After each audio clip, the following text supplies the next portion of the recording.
think my fellow complainants have made the common thread that runs through all of these accusations is the policy of the present administration of bend the law. Why am I saying this? Some of this may not be included in the complaint, but in law, sa batas po, ang previous acts constitute pattern and that will prove the allegations being made. Ano yung policy nitong administrasyon na to na bend the law, na napapunta kaya merong appropriated allocations na sinabi na ng Korte Suprema in the 2013 case of Belica na unconstitutional. Ito po, tingnan nyo kung paano binibend the law. Kaya dapat po magigil na to by removing the president. Nakasasabi lang po itong mga kasama ko yung kay Presidente Duterte.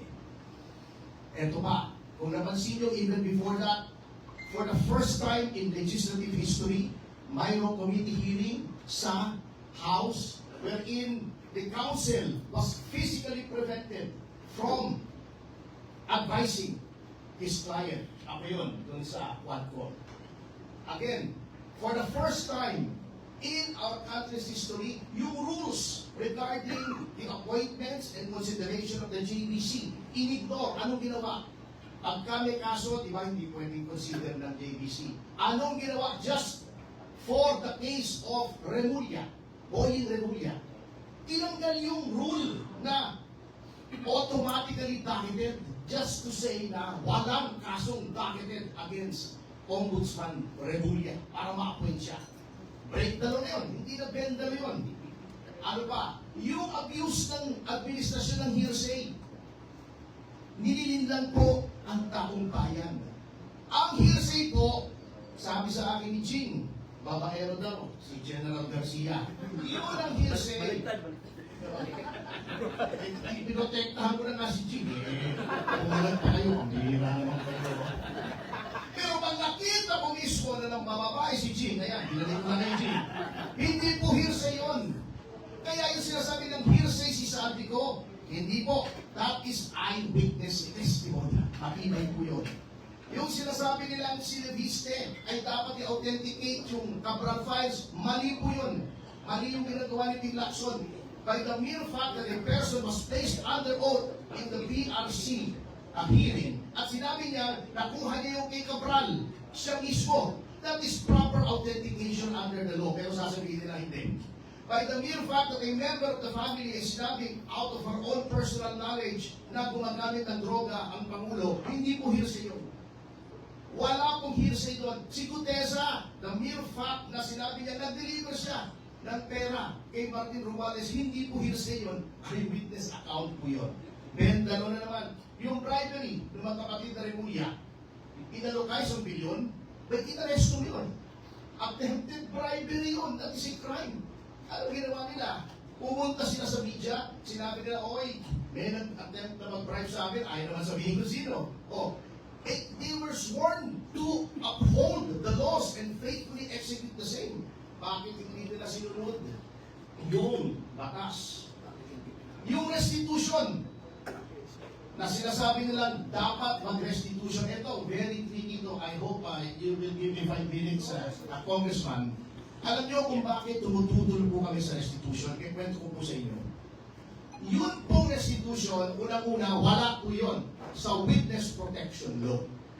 Pangalawa, yung restitution po, very tricky yun kung igagawin mo yung kondisyon for inclusion in witness protection. Bakit? Ako, nagnakaw ka ng 1 bilyon. Sabihin ko sa DOJ, boss, babalik ako ng 400 million. Iyo yung 200. Oh. Di 400 million pa ako. Witness protection, state witness, wala na akong criminal liability. Absuelto na ako. Ngayon, sinasabi ni Padulyon, pwede daw mag-agree ang DOJ sa restitution kung anong amount. Hindi po pwede. Why? Allowing a person who stole from government to keep part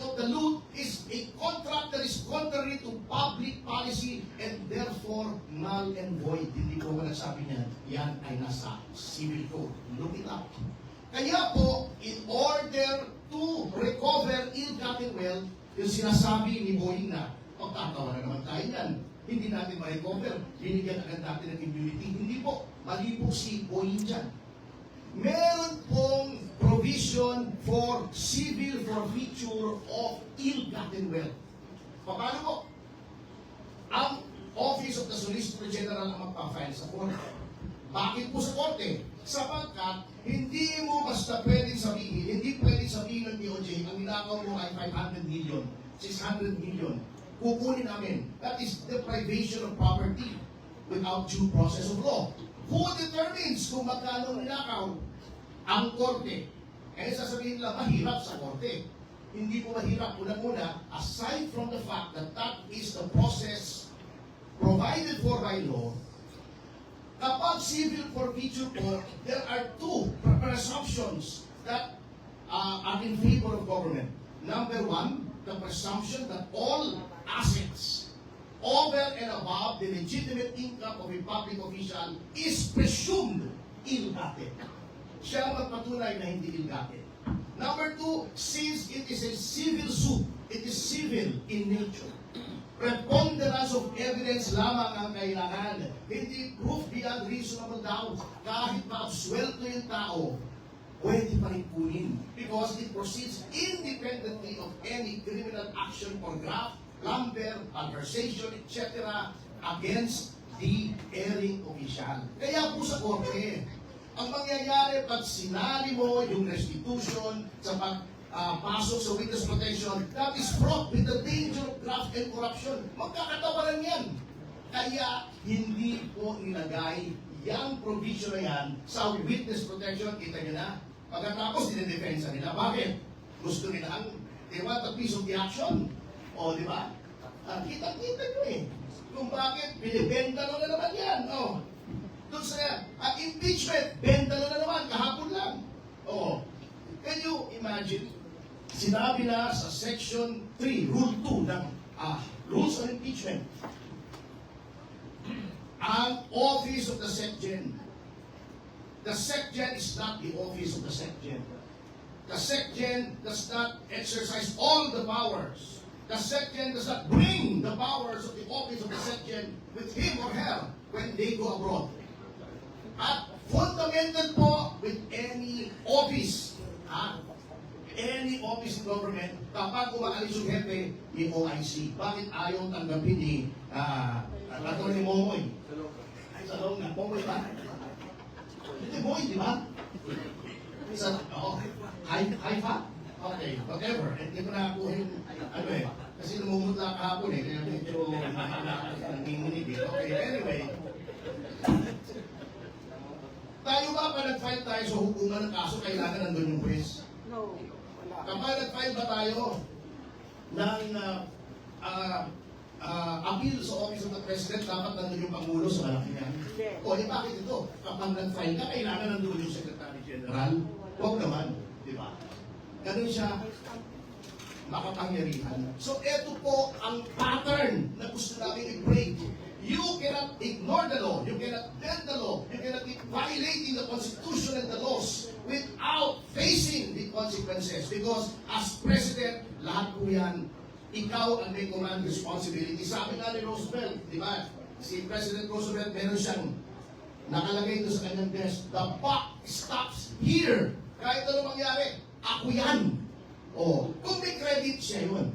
Kung may kasalanan siya rin yun because he is the head of the executive department, and when he made an oath nung siya inahalaan, sinabi niya, he made a solemn oath that it will be his duty to protect the Constitution and faithfully execute all laws. Kaya po meron ito na petition ito because hindi niya ina-execute ang law, ina-execute niya ang lahat ng tao na sumusunod sa batas. He's not only bending the law, he is breaking the law.